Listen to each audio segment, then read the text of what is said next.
Lorsque Margaret Brennan quitta sa maison de l'Ohio en voiture ce matin d'août, personne n'aurait pu imaginer qu'on ne la reverrait plus jamais. Cette enseignante retraitée de 82 ans se rendait simplement à un rendez-vous médical de routine, un rendez-vous ordinaire, anodin. Et pourtant, elle disparut sans laisser de traces. Pendant 8 mois d'angoisse, sa famille a attendu. La police a rapidement abandonné, suggérant qu'elle s'était peut-être égarée, perdue dans le chagrin après la mort récente de sa meilleure amie. Il n'y avait aucune trace d'acte criminel, aucune trace de lutte.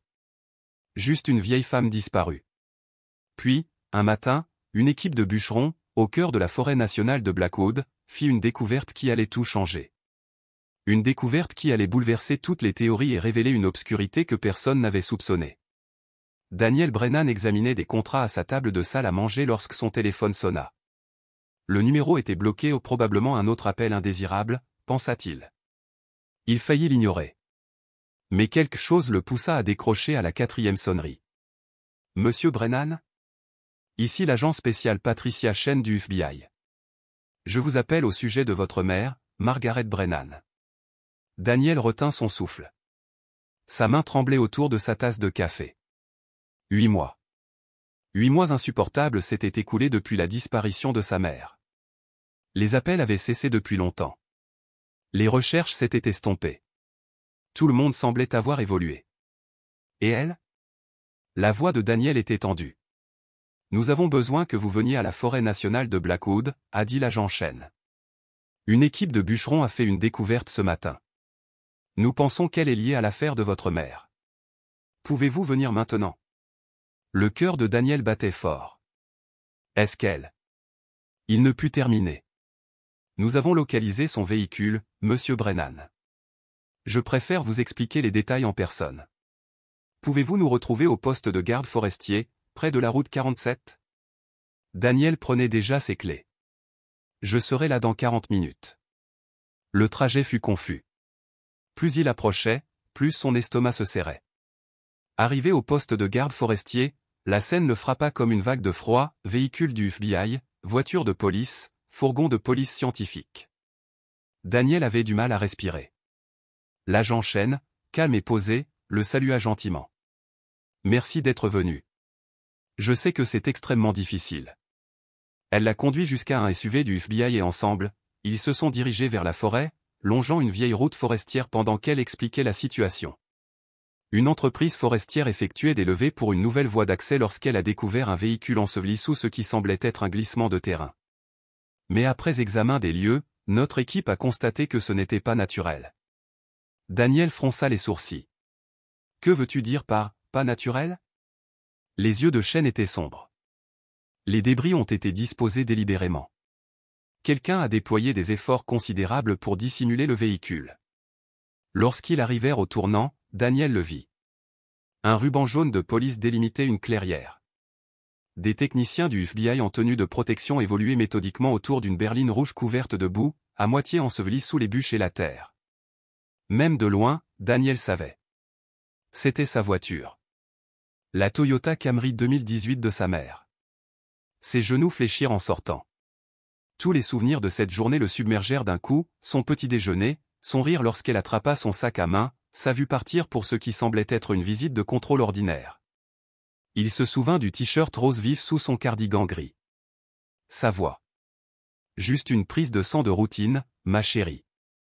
Arrête de t'inquiéter. Madame Patterson l'avait vue aussi ce matin-là. Elle avait installé Molly, son petit terrier noir, sur la banquette arrière, ce qu'elle ne faisait jamais habituellement pour les rendez-vous médicaux. Et puis, plus rien. Aujourd'hui, 8 mois plus tard, le terrain avait livré son secret. L'agent Chen le guida doucement vers une table garnie de sacs de preuves. Nous avons récupéré plusieurs objets dans le véhicule. Nous avons besoin de votre confirmation. Le premier sac contenait un sac à main en cuir endommagé par l'eau. Le cœur de Daniel se serra. C'était son sac Coach, celui que lui et sa sœur lui avaient offert pour ses 80 ans. À l'intérieur se trouvait son portefeuille. Son permis de conduire. Son sourire sur la photo lui fit brûler les yeux. Le deuxième sac contenait ses bijoux. La montre en or avec son bracelet extensible. Ses alliances. Un petit collier avec un pendentif en forme de cœur sur lequel était écrit « Meilleure grand-mère du monde ». Daniel déglutit difficilement. C'est à elle. Mais la question le déchirait, pourquoi ici? Ce n'est pas à côté du cabinet de son médecin. Chen hocha la tête. C'est exactement ce que nous essayons de comprendre. La dissimulation, la distance, le caractère délibéré, cela ne correspond pas à un accident ou à une disparition volontaire. Nous traitons cela comme une scène de crime. Daniel fixait les bûches, la voiture cabossée. Quelqu'un avait fait ça. Quelqu'un l'avait caché ici, et pendant 8 mois, personne ne l'avait su. Que se passe-t-il maintenant? Demanda-t-il doucement. Nous poursuivons l'enquête. Nous aurons besoin de votre déclaration complète, tout ce que votre mère a pu dire, toute personne susceptible de connaître son emploi du temps, toute personne susceptible d'avoir un mobile. Ces mots résonnèrent en lui tandis qu'il se tenait dans le vent froid, regardant les techniciens travailler. Ce n'était pas un hasard. C'était planifié. Plus tard, Daniel était assis dans la cuisine de sa mère. L'air était plus lourd.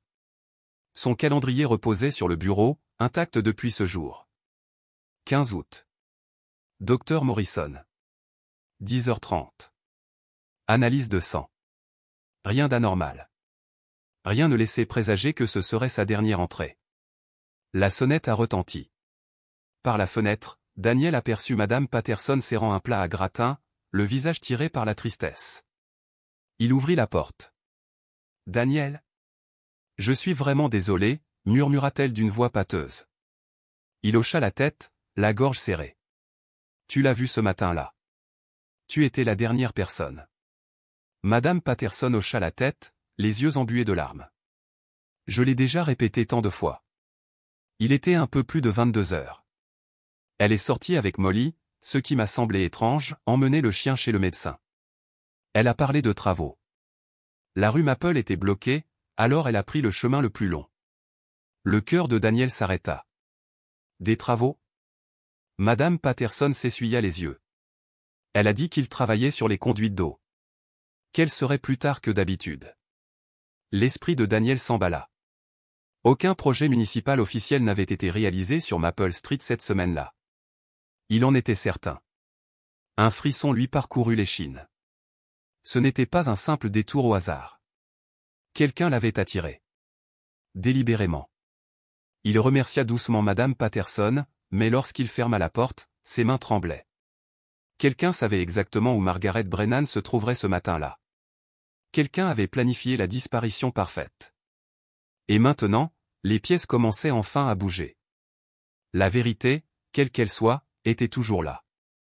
Et Daniel Brennan s'est juré, il ne s'arrêterait pas tant qu'il ne l'aurait pas trouvé. Le problème est-il lié au fait que les navires restent bloqués en attendant les camions? Sarah se figea, le cœur battant, fixant sa fille. Comment peux-tu savoir ça? Lucie haussa les épaules, le visage calme et serein. Je devine. Cette nuit-là, le téléphone de Sarah sonna. La voix de son superviseur était tendue, pressante. Tout le personnel de nettoyage était appelé immédiatement, une réunion d'urgence du conseil d'administration avait été convoquée, ce qui créait du travail imprévu. Les jumeaux ont entendu. Ils ont supplié. Absolument pas, dit Sarah fermement. Madame Peterson vous surveillera. Mais Madame Peterson était tombée plus tôt dans la journée. Elle se reposait chez sa fille. N'ayant pas d'autre choix, Sarah emmena à contre-cœur les jumelles, leur faisant promettre de rester dans la salle de repos. C'est promis, ont-ils chanté à l'unisson, les doigts croisés dans le dos. Dans la salle de pause, dès que leur mère a disparu dans le long couloir, les filles ont sorti ce sur quoi elles travaillaient secrètement depuis des jours, une solution complète à la crise logistique de 300 millions de dollars de Thornton Technologies. Tu es sûr que ça va marcher, murmura Lily, les mains tremblantes. Lucie redressa ses petites épaules. J'en suis sûr. Mais nous écouterons-ils? Il n'y a qu'une seule façon de le savoir, murmura Lily en serrant les papiers soigneusement pliés. Ils avancèrent lentement dans le couloir, le cœur battant, vers la salle de réunion. Des voix s'échappèrent par la porte entr'ouverte, des disputes, de la frustration, du désespoir. Dès que la porte s'ouvrit, le silence régna dans la pièce. Deux petites filles identiques, vêtues de salopettes assorties, se tenaient côte à côte, le visage pâle mais déterminé. 12 cadres, parmi les plus brillants esprits du secteur, les observaient, stupéfaits et incrédules. Richard Thornton, le légendaire PDG, fut le premier à retrouver sa voix. « Jeune fille, dit-il prudemment, je crois que vous vous êtes égarée. »« Non, monsieur, répondit Lily d'un ton ferme. Nous sommes exactement là où nous devons être. Nous avons résolu votre problème d'algorithme, ajouta Lucie en soulevant la pile de papier dans ses petites mains. Un rire gêné parcourut la salle. Jack Wilson, le visage rouge, se leva de sa chaise. C'est absurde. Ce sont les enfants de la femme de ménage. La sécurité. Attendez, interrompit une voix calme et intelligente. Une femme aux cheveux noirs aux mèches argentées se leva, le docteur Laura Chen, directrice de la RD, comment vous appelez-vous? Je m'appelle Lucie Miller, et voici ma sœur, Lily, dit Lucie sans broncher. Nous avons 9 ans. Nous comprenons que votre optimisation des expéditions comporte une erreur fondamentale. Lily hocha la tête. Tu essaies de résoudre le mauvais problème. Richard Thornton leva la main. Laissez-les parler. Lucie s'approcha de l'écran tactile. Puis-je? Après une pause, le docteur Chen hocha la tête. Lucie activa l'algorithme, ses doigts se déplaçant avec une rapidité assurée. Votre système ne perçoit pas correctement le temps entre les différents modes de transport. Cela crée des retards en cascade, même si chaque itinéraire semble efficace sur le papier. Lily s'est jointe à moi sans difficulté. Tu essaies de démêler un gros nœud, mais ce sont en fait 2 colliers entrelacés. Il faut d'abord séparer les chaînes. La salle observait, stupéfaite, les jumeaux manipuler des modèles complexes avec une aisance bien supérieure à celle de leur âge. Le docteur Chen se pencha plus près, son scepticisme s'estompant, son expression se transformant en admiration. « Comment sais-tu cela » demanda-t-elle doucement. « On le voit, tout simplement, dit Lily simplement. Les nombres créent des modèles. » Jack Wilson s'est moqué. Ils ont été coachés. C'est impossible. Le regard perçant de Thornton ne quittait pas les filles. Docteur Chen? Après avoir examiné leur travail, le docteur Chen leva les yeux, la voix tremblante. Non seulement ils ont du mérite, dit-elle doucement, mais je crois qu'ils ont résolu le problème fondamental qui nous handicapait depuis des mois. Testez-le, ordonna Thornton. La salle de réunion se transforma en un centre de commandement improvisé. Les jumelles dirigeaient les programmeurs seniors tandis que les cadres se tenaient là, certains dubitatifs, d'autres fascinés. Sarah, essoufflée et pâle, arriva sur le seuil. Elle vit ses filles ou ses bébés se tenant fièrement parmi les costumiers et les scientifiques, les guidant d'une main ferme. À minuit, la première simulation a été lancée. Les données ont été diffusées sur les écrans. Le temps de traitement a été amélioré de 86%, a annoncé un programmeur, stupéfait. Les points de congestion sont en train d'être résolus, a ajouté un autre. La tension montait. La salle du conseil retenait son souffle. Les jumeaux restèrent silencieux, se tenant la main. Sarah s'agenouilla à côté d'eux, le cœur serré. L'aube s'est levée lorsque le résultat final est apparu. Amélioration de l'efficacité de 98%, a annoncé le docteur Chen d'une voix tremblante. Résolution complète. C'est mieux que ce que nous avions prévu. Thornton expira profondément, le visage indéchiffrable. Il regarda les enfants épuisés, endormis dans un coin, la tête appuyée sur l'épaule des autres. Il regarda Sarah, toujours en uniforme, le visage baigné de larmes. « Madame Miller, dit-il doucement, nous devons parler de vos filles. » Sarah hocha la tête, l'esprit s'emballant, espoir, peur et incrédulité se mêlaient à la fois. Allait-il lui enlever ses filles? Les utiliser? Maman, murmura Lucie en remuant. Ça a marché? Sarah repoussa ses cheveux en arrière. Ça a marché, ma puce. Toi et Lily, vous avez fait quelque chose d'incroyable. Jack Wilson, le visage crispé par une suspicion persistante, prit la parole. Il est encore possible qu'il s'agisse d'un canular. Ça suffit, Jack, rétorqua Thornton. On a testé. Ils nous ont sauvés. Le docteur Chen sourit gentiment aux filles. J'aimerais comprendre votre façon de penser. Pourriez-vous me montrer un jour?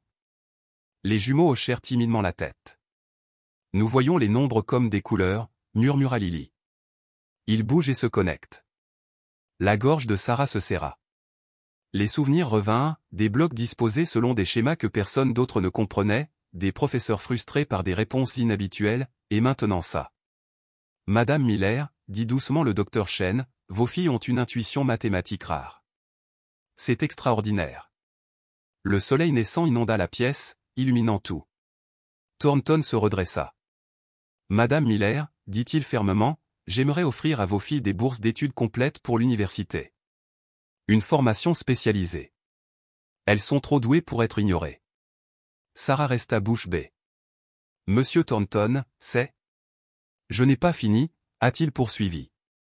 Je vous propose également un nouveau poste, coordinateur de projets spéciaux, en lien direct avec le service du Dr Chen. Vous triplerez votre salaire. Vous bénéficierez d'avantages sociaux complets et d'horaires flexibles. Les yeux des jumeaux s'écarquillèrent. Alors? Maman n'aura plus à nettoyer les toilettes, demanda Lily d'un ton innocent. Thornton sourit. Plus de toilettes. Sarah vacillait, son monde tournait à toute vitesse. De mère célibataire à, quoi? Parents de prodiges. Cadre. C'en était trop. Il y a encore une chose, ajouta doucement Thornton. La solution proposée par vos filles vaut bien plus que 300 millions de dollars. Je crée un fonds fiduciaire pour elles, $1 million pour commencer. Sarah s'agrippa au dossier d'une chaise. 1 million? C'est le moins que nous puissions faire, a-t-il simplement dit. 6 semaines plus tard, tout avait changé. Un nouvel appartement spacieux dans un quartier sûr. De bonnes écoles. Sarah, en tailleur au lieu d'un uniforme de femme de ménage, s'épanouissait dans son nouveau rôle. Les médias les ont surnommées les jumelles miracles. Les journalistes ont réclamé des interviews. L'équipe de relations publiques de Thornton les a protégées. Mais l'histoire s'est répandue, 2 petites filles, nées dans la pauvreté, ont sauvé un géant mondial de la technologie grâce à leur génie. Et pour Lucie et Lily, qui voyaient le monde selon des schémas que personne d'autre ne pouvait imaginer, ce n'était que le début. Par une fraîche matinée d'automne, les jumeaux étaient assis dans une salle de classe spécialement conçue à Thornton Technologies. Le Dr Chen avait soigneusement élaboré un programme éducatif adapté à leurs capacités extraordinaires, faisant appel à des spécialistes en mathématiques, en physique et en sciences cognitives pour nourrir leur esprit unique. Les filles traitent les relations numériques par synesthésie, explique le Dr Melissa Wong, neuroscientifique qui étudie leurs talents. Elles perçoivent littéralement les motifs mathématiques comme des couleurs et des formes. Cela leur donne accès à des solutions que les méthodes informatiques traditionnelles ignorent complètement. Derrière une vitre sans teint, Sarah regardait avec un profond émerveillement ses filles manipuler des objets virtuels sur un immense écran tactile, résolvant des équations qui déconcerteraient les étudiants de 3e cycle. Sa voix tremblait d'inquiétude maternelle lorsqu'elle demanda « Sont-elles heureuses ?» Parfois, j'ai peur que ce soit trop de pression. Le docteur Chen sourit doucement, d'un ton rassurant. Nous les surveillons de près. Vous voyez comme ils rient? Ils vivent les mathématiques comme un jeu. Cela leur apporte de la joie. En effet, les filles riaient aux éclats, se lançant dans une course contre la montre pour résoudre des problèmes complexes. Leurs mouvements étaient parfaitement synchronisés, comme si leurs esprits partageaient le même rythme tacite. Richard Thornton apparut à côté d'eux, observant la scène se dérouler à travers la vitre. Des progrès remarquables, murmura-t-il. Il se tourna vers Sarah avec bienveillance. Et comment t'adaptes-tu à ton nouveau rôle? Sarah hésita, la gorge serrée par l'émotion. C'est difficile. Parfois, je me sens complètement dépassé. Mais j'apprends, chaque jour. Tout comme vos filles, dit doucement Thornton.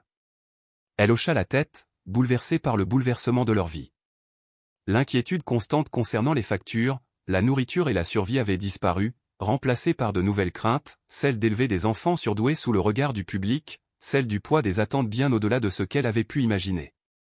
Ce soir-là, alors qu'elle préparait le dîner dans la nouvelle cuisine élégante de leur appartement à 1000 lieues de l'espace exigu qu'ils appelaient autrefois leur maison, Lucie s'est approchée, le visage inhabituellement sérieux. « Maman, nous devons te dire quelque chose d'important. » Le cœur de Sarah fit un bond. « Qu'est-ce qu'il y a, ma chérie ?» Lily a rejoint sa sœur, leurs visages solennels étaient le reflet l'un de l'autre. « Notre solution a fait plus que résoudre le problème d'expédition, dit Lucie prudemment. Nous avons analysé les données de l'entreprise en profondeur. L'algorithme que nous avons créé peut faire quelque chose d'inattendu. » Sarah posa la spatule, son pouce accélérant. « Que veux-tu dire? » Il peut anticiper les perturbations avant qu'elles ne surviennent, explique Lily. C'est comme anticiper un embouteillage avant même que les voitures ne prennent la route. Et pas seulement pour le transport maritime, ajouta Lucie, la voix haute, pleine d'enthousiasme. Ça marche sur tout, réseaux électriques, systèmes hospitaliers, réseaux d'urgence, tout ce qui nécessite la collaboration de nombreux composants mobiles. L'esprit de Sarah vacillait tandis qu'elle comprenait. Tu dis que, cet algorithme pourrait prévenir les catastrophes. Lily hocha la tête.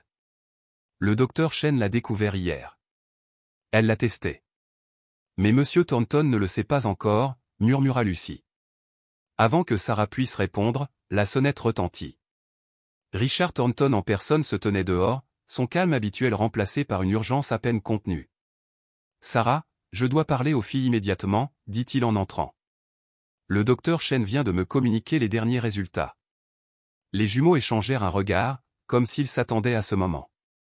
Thornton s'agenouilla, les yeux brillants de possibilités. Comprenez-vous ce que vous avez créé? Votre algorithme ne résout pas seulement des problèmes logistiques, c'est un modèle prédictif qui pourrait révolutionner le fonctionnement des systèmes critiques à travers le monde. Nous le savons, répondirent-ils doucement, à l'unisson. Et nous pensons que nous pouvons faire mieux, ajouta Lily avec une certitude tranquille.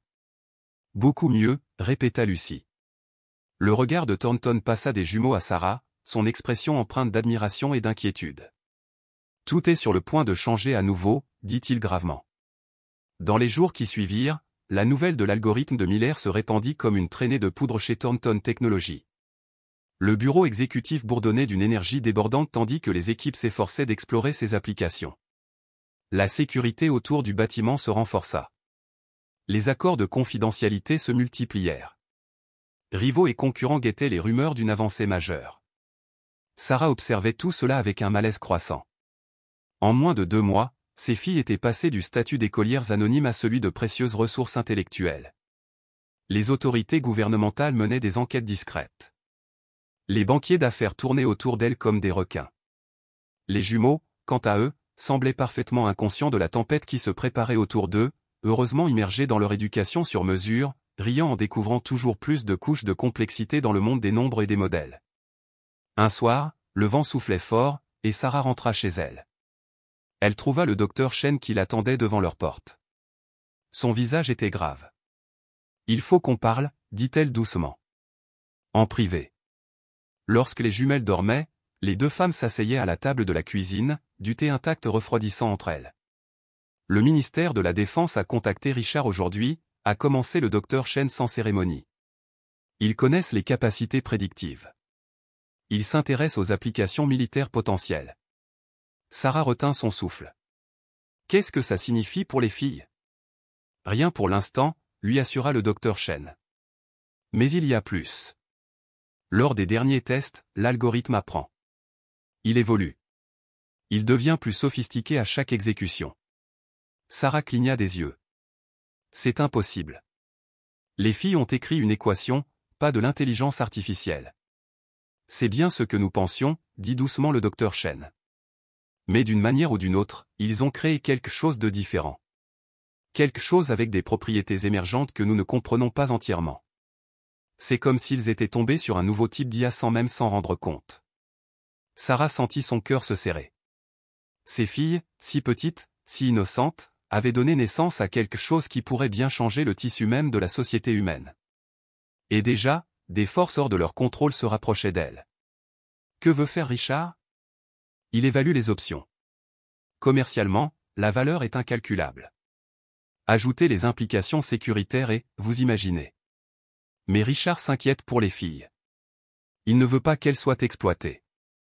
La voix de Sarah se durcit. Moi non plus.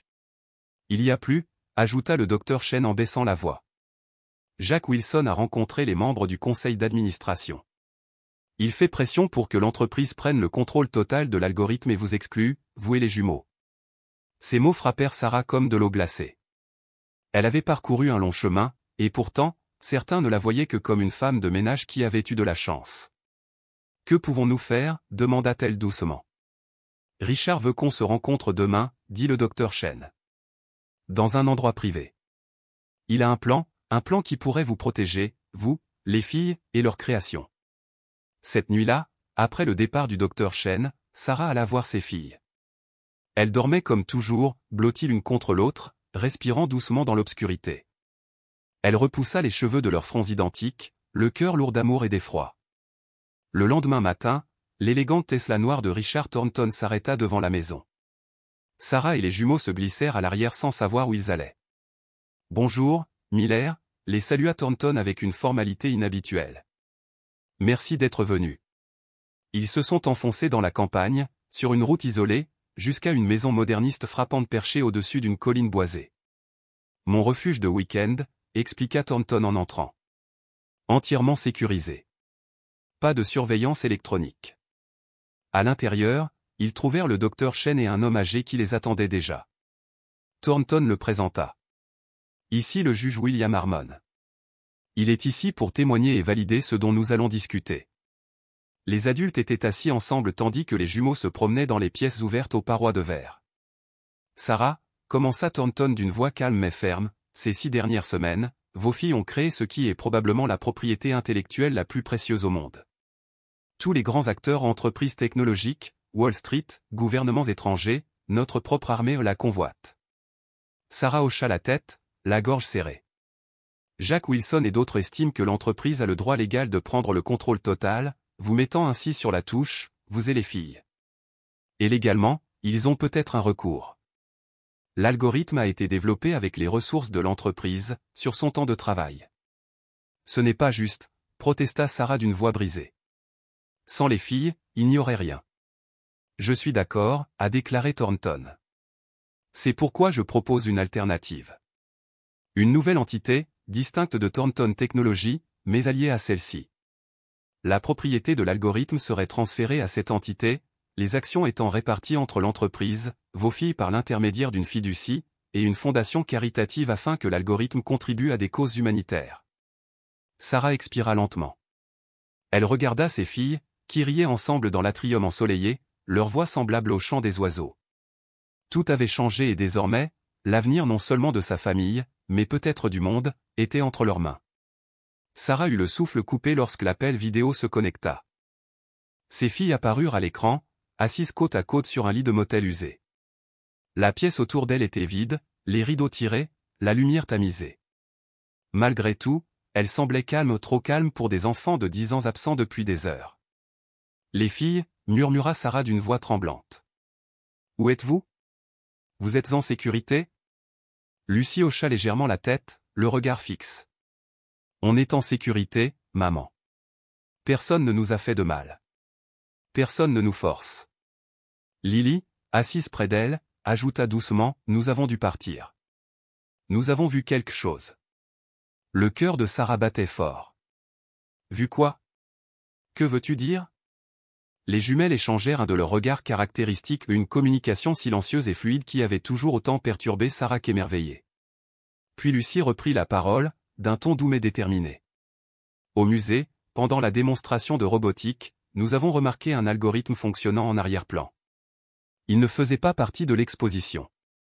Il était caché dans le code du système. » Sarah cligna des yeux, essayant de comprendre ce qu'elle entendait. « Caché ? De quoi tu parles ?» Lily se pencha en avant, sa voix presque murmurée. « C'était à nous, maman. Une des premières versions de l'algorithme de Miller. Quelqu'un l'a. Quelqu'un l'a intégré à une technologie militaire. » Sarah retint son souffle. « Quoi ? Mais comment ? C'est impossible. On a été si prudent. » La voix de Lucie était à peine audible. « C'est possible. On envoie des traces depuis des semaines, des fragments de code, d'étranges journaux d'accès, mais rien que nous puissions prouver. Aujourd'hui, on a clairement vu la signature. Il l'utilise sans autorisation. » Le visage de Lily s'assombrit. « Nous pensons que c'est Monsieur Wilson. Son comportement a changé la semaine dernière. Il cache quelque chose. Et il y a quelqu'un d'autre, quelqu'un que nous ne pouvons pas encore identifier. Quelqu'un qui l'aide. » Les mains de Sarah tremblaient. « Pourquoi ne m'as-tu rien dit ? Pourquoi ne pas en avoir parlé au docteur Chen ou à Monsieur Thornton ? Tu t'es enfui. Tu m'as fait peur. » Les yeux de Lily se remplirent de larmes qu'elle ne laissa pas couler. « Parce qu'on ne sait plus à qui faire confiance, maman. Plus maintenant. On ne peut pas risquer que ça tombe entre de mauvaises mains. Même pas par accident. La voix de Lucie restait calme mais pressante. Nous avions besoin d'espace pour réfléchir. De travailler sur quelque chose d'incontrôlable. Nous construisons un verrou, quelque chose qui garantira que personne ni les gouvernements, ni les entreprises ne pourra jamais contrôler totalement l'algorithme. La vision de Sarah se brouilla à cause des larmes. Vous n'êtes que des enfants, murmura-t-elle. Vous ne devriez pas avoir à porter ça. Vous ne devriez pas avoir à protéger le monde. Lily esquissa un petit sourire triste. Mais nous, oui. Et nous ne sommes pas seuls. Nous sommes là pour toi. Sarah déglutit, la voix brisée. Où es-tu? Laisse-moi venir à toi. Laisse-moi t'aider. Lucie secoua doucement la tête. On ne peut pas le dire. Pas encore. Mais on vous promet qu'on est en sécurité. On vous rappellera dans 48 heures. Il faut d'abord qu'on termine ça. Sarah expira, tout son corps tremblant. S'il te plaît, fais attention. On le fera, dirent les filles doucement, presque à l'unisson. Puis l'écran devint noir. La pièce autour d'elle, remplie de l'équipe de sécurité de Thornton et de la présence silencieuse des forces de l'ordre, semblait s'évanouir. Sarah, figée, les mains toujours posées sur son ordinateur portable, le cœur battant la chamade. Personne d'autre ne savait. Personne n'avait rien vu. Et elle réalisa avec une clarté bouleversante que ses filles étaient déjà bien au-delà de ce qu'on imaginait. Ils n'étaient plus seulement des enfants. Ils étaient au cœur de quelque chose que le monde n'était pas prêt à comprendre. Et quelque part dans l'obscurité froide de la nuit, il s'efforçait de le sauver, même de lui-même. Et rien, ne serait plus jamais comme avant. Les filles, où êtes-vous? Que se passe-t-il? Demanda Sarah d'une voix aiguë, mêlée de soulagement et de fureur en voyant leur visage. Soulagement qu'elles soient en vie. Fureur qu'elles aient disparu sans laisser de traces. Maman, il fallait qu'on parte, dit Lucie d'un ton pressant, l'air sérieux. On a entendu quelque chose à la fondation hier, quelque chose de grave.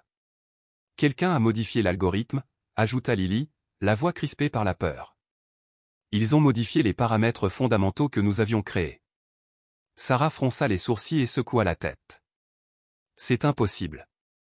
Vous êtes les seuls à comprendre pleinement comment ça marche. Ce n'est plus tout à fait vrai, dit Lucie doucement. L'algorithme a appris, maman.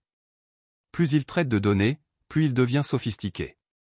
Et quelqu'un lui a donné de nouvelles instructions, dit Lily d'un ton sombre. Application militaire. Système de ciblage. Armes. Un frisson parcourut le sang de Sarah. Comment sais-tu ça? Demanda-t-elle d'une voix à peine plus forte qu'un murmure. Nous avons créé une porte dérobée, a admis Lucie. Un moyen de surveiller ce qui arrivait à notre création. Hier soir, nous avons détecté des modifications non autorisées, provenant de Thornton Technologies. C'est Monsieur Wilson, dit Lily d'un ton neutre. Il travaille avec quelqu'un du Pentagone. Quelqu'un qui contourne les canaux officiels.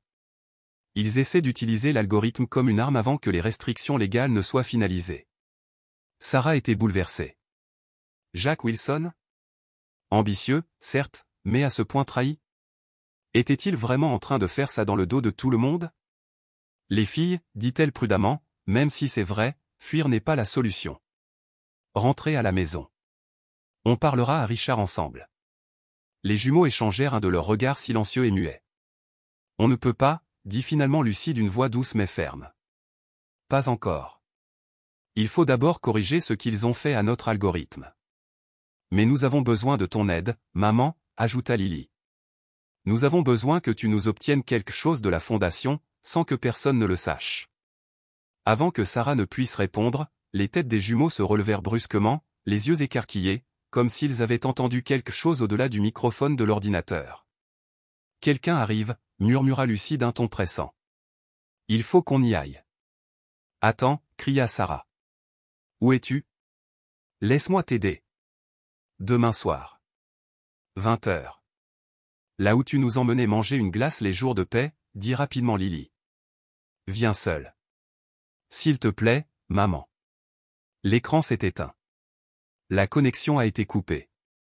Les policiers ont fait irruption dans la pièce, alarmés par la voix élevée de Sarah. Ils ont appelé, a demandé l'un d'eux. Il faut retrouver la trace immédiatement. Sarah hésita. Son cœur tirait dans deux directions, son devoir de coopérer et son instinct de protéger ses filles. Quelque chose clochait chez Thornton Technologies. Terriblement. Et, curieusement, ses filles de 10 ans avaient découvert la vérité avant tout le monde. Madame Miller, dit doucement Richard Thornton en s'avançant, quoi que les jumeaux vous aient dit, nous devons le savoir. Leur sécurité est primordiale. Sarah scruta son visage, guettant la moindre lueur de tromperie. Savait-il? Était-il impliqué? Ils disent que quelqu'un a trafiqué l'algorithme, dit-elle prudemment. Ils disent qu'il est instrumentalisé sans notre consentement.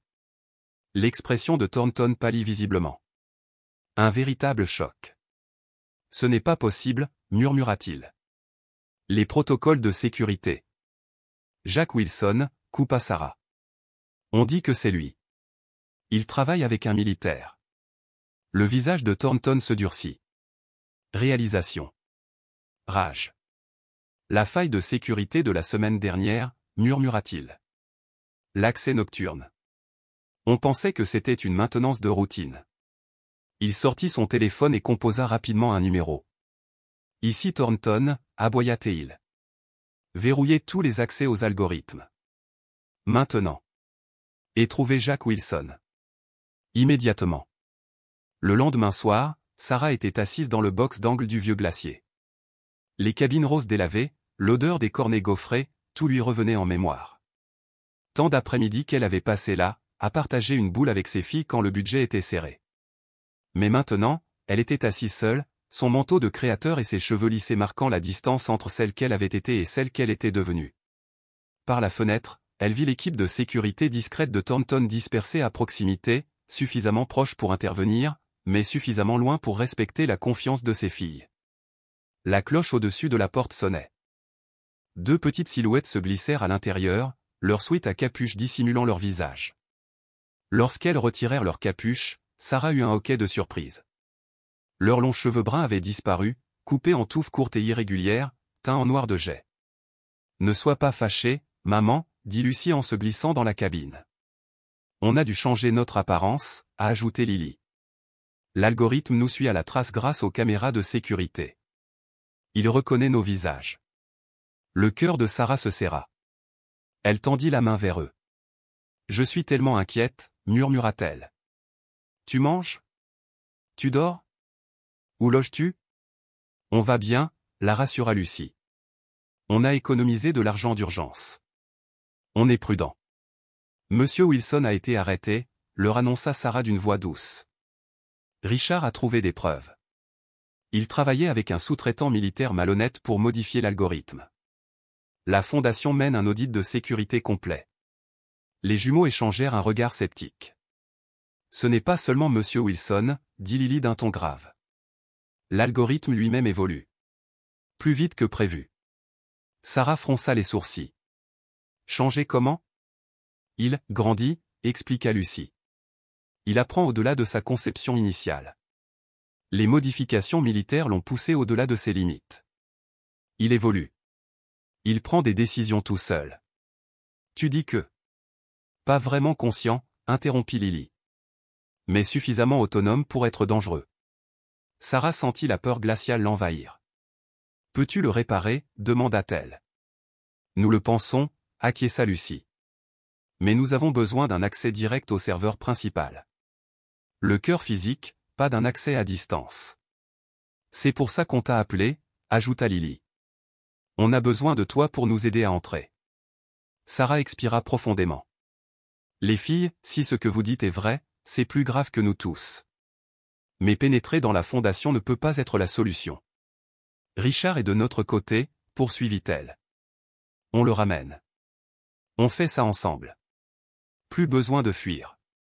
Plus besoin de se cacher. Les jumeaux hésitèrent. Puis, finalement, après un accord tacite, ils hochèrent la tête.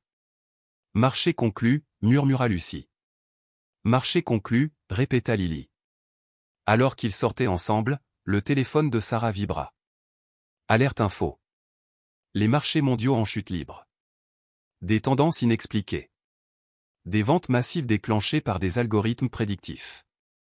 Les jumeaux lisaient par-dessus son épaule. Leur visage était vidé de leur couleur. Ça a commencé, murmura Lucie. L'algorithme fait des prédictions sur l'instabilité, ajouta Lily à voix basse. Et ces prédictions se réalisent. Le sang de Sarah se glaça. Combien de temps avons-nous? Pas longtemps, dirent les jumeaux ensemble. De retour à Thornton Technologies, Richard écoutait attentivement les filles expliquer la spirale de rétroaction. Les prédictions de l'algorithme transformaient la réalité, ces modifications militaires créaient un système susceptible de sombrer dans la paranoïa et un conflit sans fin. C'est comme apprendre à un enfant à voir le danger dans toute chose, dit doucement Lucie. Et une fois qu'il y croit, ajouta Lily, il agit en conséquence. Que ce soit vrai ou non. Thornton hocha la tête d'un air sombre. De quoi as-tu besoin? Accès direct au serveur principal, dit Lily. Ce soir. Sarah ajouta sa voix. Il faut leur faire confiance. Ils ont construit ça. Ils peuvent l'arrêter. Après un silence tendu, Thornton acquiesça. Fais-le. Mais on avance discrètement. Certains ici nous en empêcheraient s'ils le savaient. Cette nuit-là, au cœur de la fondation, Sarah regardait ses filles travailler, de petites mains volant sur les claviers avec une précision à couper le souffle. Le docteur Chen murmurait avec admiration tandis que les filles manipulaient des systèmes complexes avec un instinct qui défiait la logique. C'est fait, dit enfin Lucie. Nous mettons en place le cadre éthique. Il empêchera les abus. Il ne pourra pas être utilisé comme arme. Il sera moins puissant. Moins rentable, ajouta doucement Lily en jetant un coup d'œil à Thornton. Thornton sourit faiblement. Certaines choses sont plus importantes que les profits. L'écran clignota. Code verrouillé. L'algorithme enfin maîtrisé. Mais le monde au-delà de la fondation ne serait plus jamais le même. Sauver le monde vaut bien plus que quelques milliards de dollars de capitalisation boursière. Vous ne trouvez pas? Alors que les jumeaux s'apprêtaient à télécharger leur solution, des alarmes se sont soudainement déclenchées dans tout l'établissement. Les portes de sécurité se sont fermées automatiquement. Que se passe-t-il? S'écria Sarah. Le docteur Chen vérifia le moniteur de sécurité et son visage se crispa. Des militaires pénétraient dans le bâtiment. Ils invoquaient les protocoles de sécurité nationale pour prendre le contrôle de l'algorithme. Le visage de Thornton se durcit. Jack Wilson était peut-être parti, mais ses alliés étaient en action. Les filles, combien de temps encore avez-vous besoin? Demanda Thornton. 3 minutes, répondit Lucie, ses doigts volant sur le clavier. 2, si tout se passe parfaitement, ajouta Lily sans lever les yeux. Vous avez 90 secondes, dit Thornton d'un ton sombre. C'est le temps que mon équipe de sécurité peut légalement les retarder. Il n'avait pas besoin d'en dire plus. Tout le monde comprenait l'enjeu. Si l'armée prenait le contrôle avant la mise en ligne du cadre éthique, l'algorithme pourrait devenir l'arme prédictive la plus dangereuse de l'histoire. Sarah regardait les secondes s'écouler, le cœur battant, tandis que ses filles travaillaient avec une coordination surnaturelle, anticipant les mouvements de l'autre sans parler. Sur les écrans de sécurité, elle pouvait voir des hommes armés se déplacer dans les couloirs, se rapprochant. 30 secondes, prévint Thornton. Presque là, murmurèrent les jumeaux à l'unisson, leurs visages identiques brillant dans la lumière bleue de l'écran. Des pas bottés résonnèrent à l'extérieur de la porte. Téléchargement terminé, ont annoncé les jumeaux au moment même où la porte de la salle des serveurs s'est ouverte. Des militaires en tenue tactique ont fait irruption, les armes levées. Éloignez-vous des ordinateurs, a ordonné l'officier responsable. Cette installation est désormais sous contrôle gouvernemental sur ordre du président. Richard Thornton s'avança calmement. Sa voix était inébranlable. Colonel Davis, je suppose. Vous arrivez trop tard, dit Thornton d'un ton neutre. Le colonel plissa les yeux. Que as-tu fait? Nous avons protégé l'humanité de ses pires instincts, a répondu le docteur Chen. Y compris celui d'utiliser chaque avancée technologique comme une arme. Sarah se déplaça de manière protectrice devant ses filles tandis que le colonel s'approchait de la console, son expression changeant alors qu'il lisait l'écran. Vous l'avez paralysé, accusa-t-il. Puis son regard se posa sur les jumeaux, les reconnaissant progressivement. Vous êtes les jumeaux Miller. Les prodiges qui ont créé cela. Nous ne l'avons pas paralysé, dit doucement Lucie. Nous lui avons donné une éthique. Une conscience, ajouta Lily. Quelque chose que votre programme d'armement n'a jamais eu. La mâchoire du colonel se crispa. Comprenez-vous ce que vous avez fait? Cet algorithme aurait pu empêcher des attaques terroristes et des actions militaires hostiles. C'est toujours possible, interrompit Lucie. Mais on ne peut pas l'utiliser pour déclencher des guerres ou cibler des individus. Il ne peut que protéger, pas nuire. Et on ne peut plus le modifier. La voix de Lily resta calme. Nous avons verrouillé le cadre éthique au niveau fondamental. Même nous ne pouvons plus le supprimer maintenant. La tension dans la pièce était insupportable jusqu'à ce que le téléphone sécurisé du colonel vibre. Il répondit, écoutant en silence. Lentement, son expression passa de la colère à la confusion. « Oui, monsieur le président. »« Je comprends, » dit-il en raccrochant. Il paraissait bouleversé. « Il y a eu un développement, » a annoncé le colonel. L'algorithme vient d'envoyer des alertes à tous les principaux réseaux électriques du pays. Il a déjoué ce qui aurait pu être une cyberattaque coordonnée. Il a détecté et neutralisé la menace avant même que notre propre cybercommandement ne s'en aperçoive. Les jumeaux hochèrent la tête, sans surprise. C'est pour ça qu'il a été conçu, dit doucement Lucie. Prévoir et prévenir les catastrophes, et non les provoquer, a ajouté Lily. Le colonel les observait différemment. Le président souhaite vous parler. À tous. Les 24 heures suivantes se sont déroulées dans un flou d'installations sécurisées, de réunions de haut niveau et de négociations intenses. Les jumeaux, remarquablement posés pour des enfants de 10 ans, ont expliqué calmement leur cadre éthique aux hauts fonctionnaires. L'algorithme peut encore servir l'humanité, leur assura Lucie. Il ne peut simplement pas être utilisé pour nuire aux gens. Il prédira les catastrophes naturelles, les pannes d'infrastructures, les épidémies et les cyberattaques, a poursuivi Lily. Mais il ne servira pas à la surveillance ni aux frappes militaires ciblées. La présidente, une femme pragmatique avec une formation en technologie et en diplomatie, a écouté attentivement avant de prendre sa décision. La Fondation Miller conservera le contrôle de l'algorithme sous la surveillance appropriée du gouvernement, a-t-elle déclaré. Le cadre éthique demeure intact. Nous adapterons nos opérations de sécurité nationale pour respecter ces contraintes. Elle se tourna pensivement vers les jumeaux. Vous avez créé quelque chose d'extraordinaire et avez eu la sagesse d'en limiter le pouvoir. C'est rare, a-t-elle déclaré. En quittant la Maison Blanche, Sarah ressentait un mélange complexe de fierté et d'anxiété. Ses filles, debout dans le bureau ovale, expliquaient calmement les avancées technologiques à la personne la plus puissante du pays. Richard Thornton semblait lire dans ses pensées. Ils n'auront jamais une vie normale, murmura-t-il. Je sais, dit Sarah doucement, en regardant ses filles marcher côte à côte, leurs pas parfaitement synchronisés. Mais elles peuvent avoir une belle vie. C'est tout ce que tout parent espère. Le printemps est arrivé, porteur de nouveaux départs. La fondation a été restructurée. Des agents de liaison gouvernementaux ont été affectés en permanence à la surveillance de l'algorithme. Les jumeaux ont repris leur formation spécialisée, adaptée à l'évolution de leur centre d'intérêt. Un après-midi chaud, Sarah trouva Lily seule dans le jardin de leur nouvelle maison. « Où est ta sœur » demanda doucement Sarah, encore peu habituée à les voir séparés. « Avec le docteur Chen » répondit Lily. « Il travaille sur la modélisation du changement climatique. » Sarah était assise à côté de sa fille sur le banc du jardin. « Vous n'avez pas passé beaucoup de temps ensemble » observa-t-elle doucement. Lily hocha la tête. « On commence à avoir des centres d'intérêt différents. Lucie aime les grandes lignes, le climat, les écosystèmes, les systèmes mondiaux. Moi, je suis plus attiré par les problèmes à échelle humaine. La médecine. La psychologie. Le comportement humain. » Sarah sourit avec une fierté douce amère. « Grandir » murmura-t-elle. « Maman » dit soudain Lily d'une voix inhabituellement sérieuse. « Il y a quelque chose que tu dois savoir.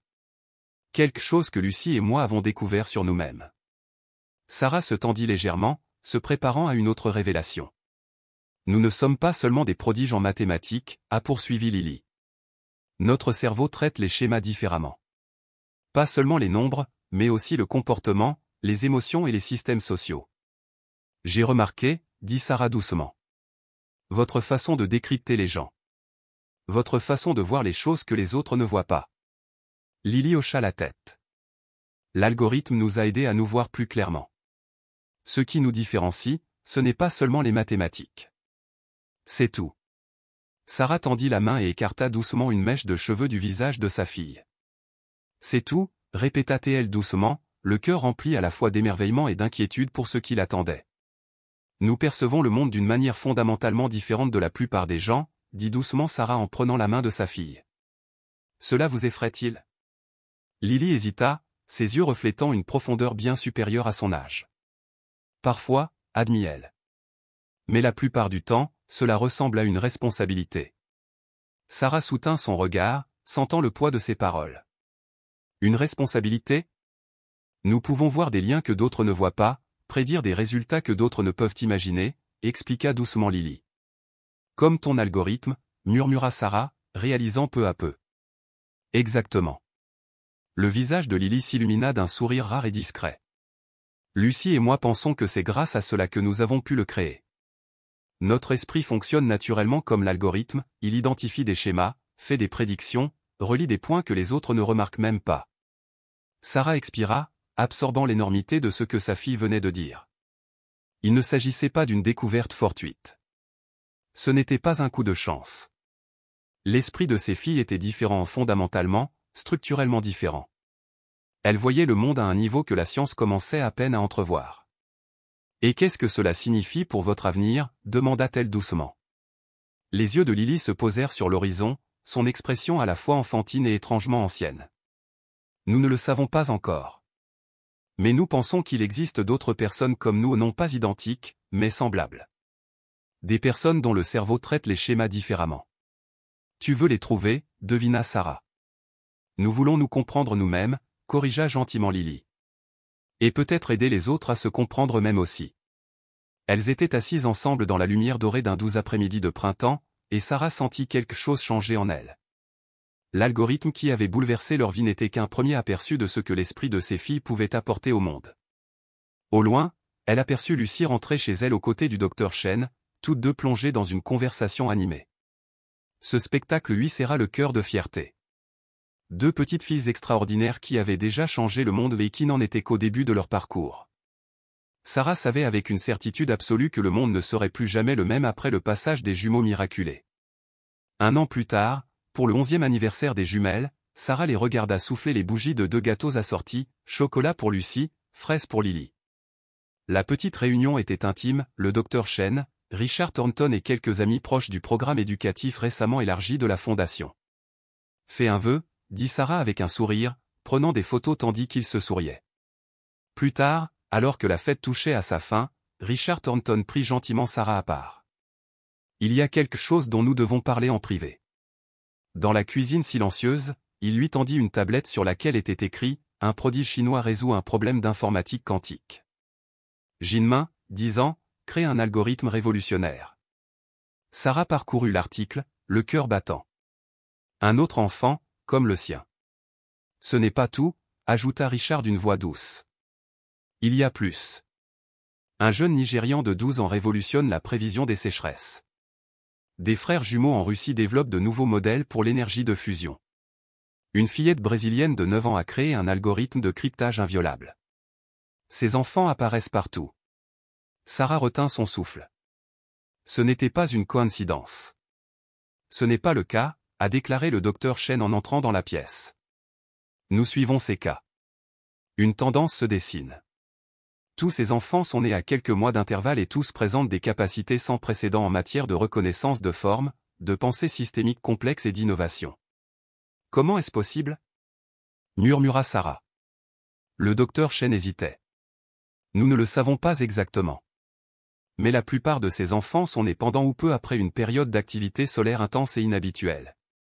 Certains chercheurs supposent que cela aurait pu influencer subtilement le développement neurologique pendant la gestation. Sarah avait le vertige. Êtes-vous en train de dire que mes filles participent à une évolution? Je dis qu'ils ne sont pas seuls, a répondu le docteur Chen.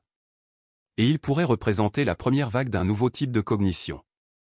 La question est, que faisons-nous de ces connaissances? Avant que Sarah puisse répondre, elle remarqua du mouvement dans l'embrasure de la porte. Les jumeaux se tenaient là, chapeau de fête de travers, le visage solennel. Nous les réunissons, dit doucement Lucie.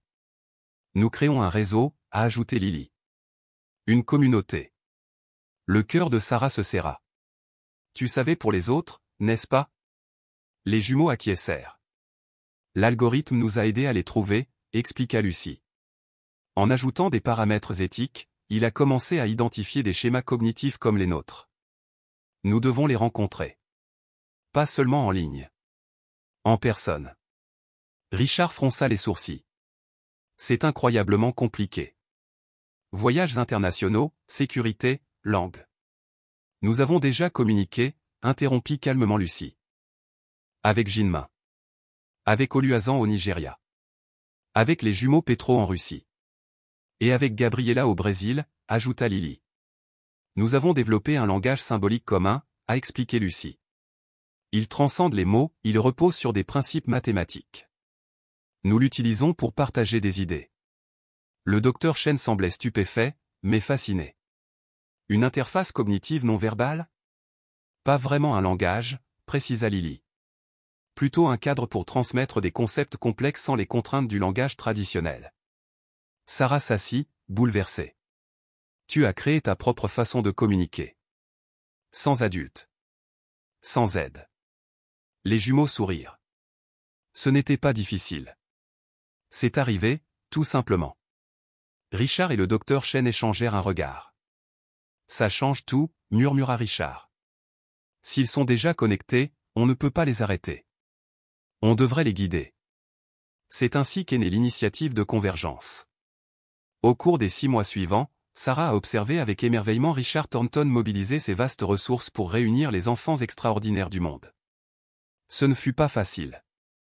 Les gouvernements étaient sceptiques. Les parents étaient protecteurs. Les préoccupations sécuritaires étaient réelles. Mais les enfants, motivés, déterminés, ont trouvé des solutions pour surmonter tous les obstacles. Les jumelles Lily et Lucie ont travaillé sans relâche. Elles ont peaufiné leur cadre symbolique pour en faire une interface collaborative complète, un système élégant et intuitif permettant un partage d'idées fluides entre continents, langues et cultures. Par une fraîche journée d'automne, Sarah se tenait dans l'atrium du centre de convergence nouvellement construit. Autour d'elle, des enfants de 12 pays étaient rassemblés, parlant à voix basse, le visage rayonnant de curiosité et de reconnaissance. Bien qu'ils ne s'étaient jamais rencontrés en personne, ils se saluaient avec la chaleur de vieux amis. Leurs interactions étaient naturelles, presque chorégraphiées. Sarah le ressentait, la reconnaissance. Ils se connaissaient non pas par leur apparence, mais par quelque chose de plus profond, la forme de leur esprit. Ils se reconnaissent, murmura le docteur Chen à côté d'elle. Pas avec leurs yeux. Avec leur intelligence. Ils savent qu'ils appartiennent au même groupe. Les jumelles se déplaçaient sans effort au sein de la réunion, créant des liens, facilitant les échanges, riant. Elles avaient grandi, gagné en assurance. Les cheveux de Lucie étaient agrémentés de mèches bleues électriques. Lily portait les siens avec des reflets violets. Chacune trouvait sa propre identité, mais leur lien restait indéfectible. Que va-t-il se passer maintenant? Demanda doucement Sarah, bouleversée par ce spectacle. Richard Thornton les a rejoints à voix basse. C'est bien la question, n'est-ce pas? Ensemble, ces enfants pourraient résoudre les problèmes qui affligent l'humanité depuis des siècles. Changement climatique, maladies, énergie, faim. Ils voient des solutions que nous ne pouvons même pas imaginer. Mais ce sont toujours des enfants, lui rappela gentiment Sarah. Ils se disputent toujours le dernier biscuit. Ils grignotent toujours des encas de minuit et rient toujours à des blagues idiotes. C'est précisément ce qui rend cette situation extraordinaire, a ajouté le docteur Chen. Leur esprit est doté d'un pouvoir de génie, mais leur imagination reste sans limite. On ne leur a pas encore appris l'impossible. Pendant qu'ils parlaient, les enfants s'étaient rassemblés autour d'un grand écran interactif. Ils manipulaient des modèles complexes à une vitesse vertigineuse. Sarah observait, le souffle coupé, reconnaissant des éléments de l'architecture des réseaux neuronaux, puis quelque chose de plus. Sur quoi travaille-t-il? Murmura-t-elle. Le docteur Chen consulta sa tablette, le visage vide de toute couleur. Une technologie d'interface neuronale, murmura-t-elle. Une communication directe d'esprit à esprit. Rien que les défis théoriques, sa voix s'éteignit tandis que les enfants surmontaient, étape par étape, un par un, les obstacles qui avaient bloqué des industries entières. Ils ne théorisent pas, murmura Sarah. Ils agissent. Elle se retourna, le regard rivé sur ses filles au cœur de ce moment impossible et époustouflant. Leur visage rayonnait de concentration, de joie et de détermination. L'avenir n'était plus lointain. Il était déjà là. Et ses filles ou ses jumelles miraculées en montraient la voie. Ils avaient trouvé leur tribu, d'autres esprits qui voyaient le monde à travers le même prisme étrange, d'autres enfants qui reconnaissaient des schémas là où d'autres ne voyaient que du bruit. Ce soir-là, alors que les invités internationaux s'installaient dans leur chambre au centre de convergence, Sarah trouva les jumeaux seuls sur la plateforme d'observation, le visage tourné vers les étoiles. « Grand jour », murmura-t-elle en les rejoignant à la balustrade. « Le début de quelque chose d'important », dit doucement Lucie, sa voix portant la certitude tranquille de quelqu'un qui pouvait voir la forme de l'avenir. « Quelque chose qui va changer le monde », ajouta Lily. Sarah observa leur visage, illuminés par la lumière des étoiles, encore si jeunes mais déjà marqués par le poids d'un destin extraordinaire. « Êtes-vous heureux » demanda-t-elle simplement. Ils se tournèrent vers elle, leurs sourires identiques captant la lueur argentée du clair de lune, toujours les mêmes sourires qui avaient fait fondre son cœur depuis le jour de leur naissance. « Oui », répondirent-ils ensemble. Lucie continua seule, la voix plus douce. « Nous avons trouvé notre place, maman. Pas seulement l'une avec l'autre, mais avec eux tous. Nous faisons partie de quelque chose de plus grand maintenant. » Une constellation, murmura Lily en pointant vers le ciel. Des étoiles séparées qui n'ont de sens que lorsqu'elles sont réunies. Sarah les serra contre elle, serrant fort dans ses bras ces filles miraculeuses qui avaient surgi de sa vie ordinaire pour changer la structure même du monde. De récurer les sols des bureaux à minuit à se tenir ici, au seuil de quelque chose d'immense et de nouveau, le voyage semblait impossible. Et pourtant, elles étaient là.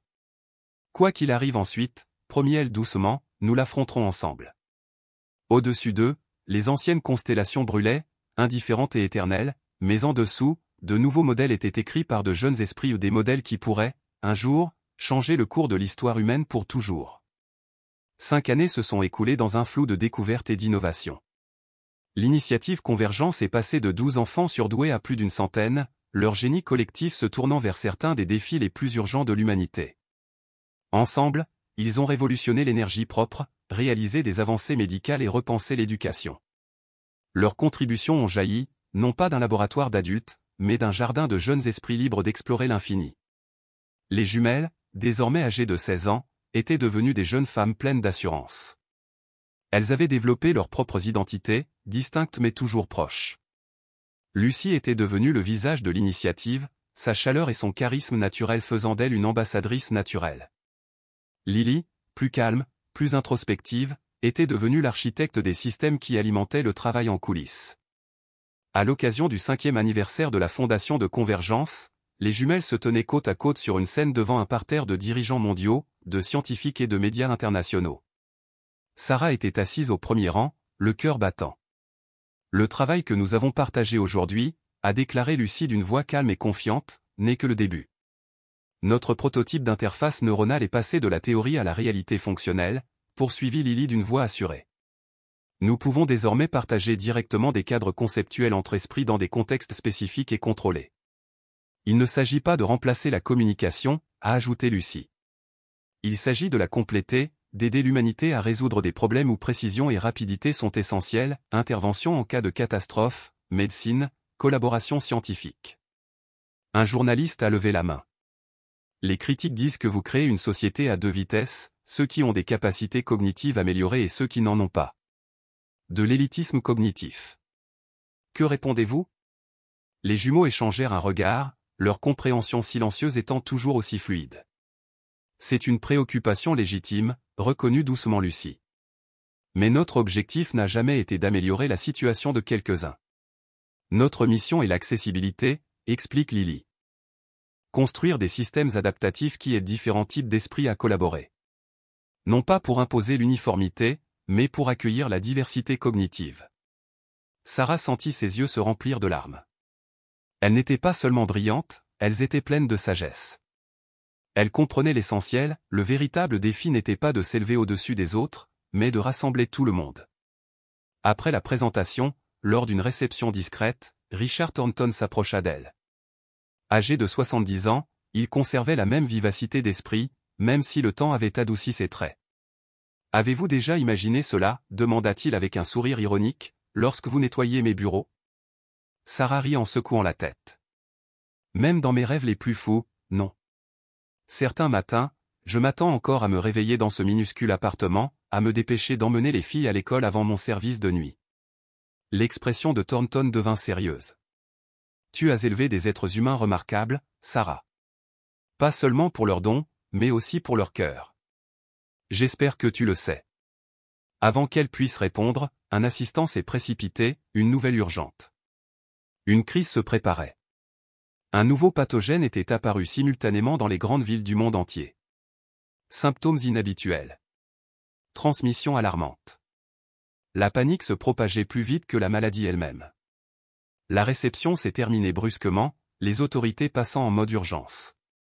Les jumelles, accompagnées de leurs collègues de convergence, sont immédiatement passées à l'action, assimilation des données, élaboration de modèles et formulation de premières recommandations.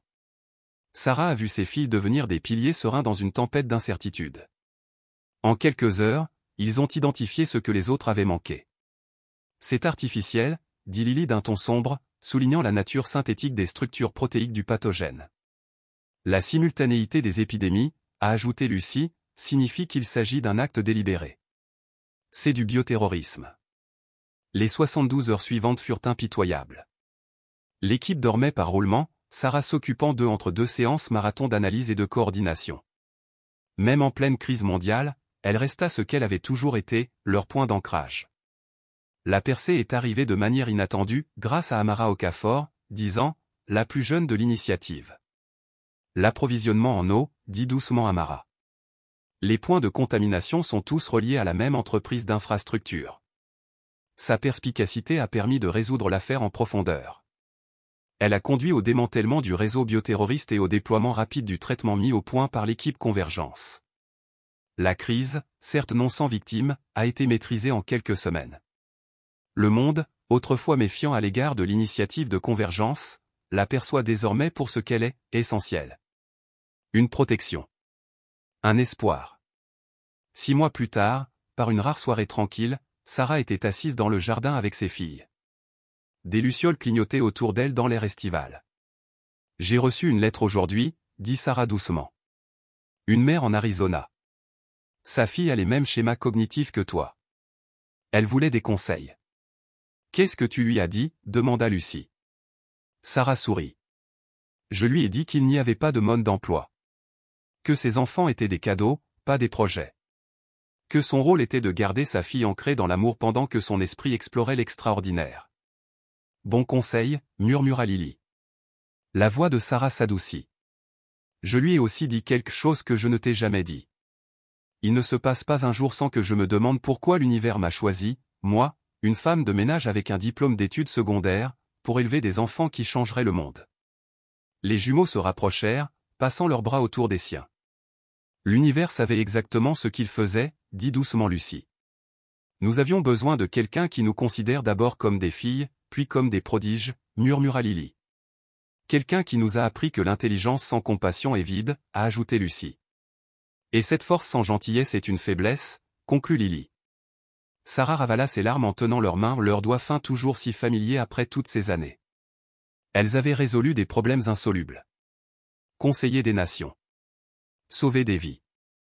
Mais au fond, elles étaient toujours ses filles. Le monde entier voit vos réussites, leur dit-elle doucement. Les algorithmes, les inventions, le leadership. Mais je vois quelque chose d'encore plus remarquable. Quoi, demandèrent-ils ensemble, leurs jumeautés d'enfance transparaissant. Je vois combien tu as travaillé dur pour rester humain. Pour conserver la joie, la compassion, la connexion. C'est là, murmura-t-elle, ta plus grande victoire. Les lucioles scintillaient au-dessus d'eux, telles des constellations de lumière. Sarah Miller, autrefois mère célibataire récurant les sols pour survivre, était désormais au cœur d'un mouvement qui avait redéfini l'avenir de l'humanité. Et malgré tout cela, une vérité a perduré, le lien indéfectible d'une mère et de ses filles. L'amour qui a façonné tout ce qui comptait. Pas mal, pensa-t-elle doucement, pour une femme de ménage et ses jumeaux.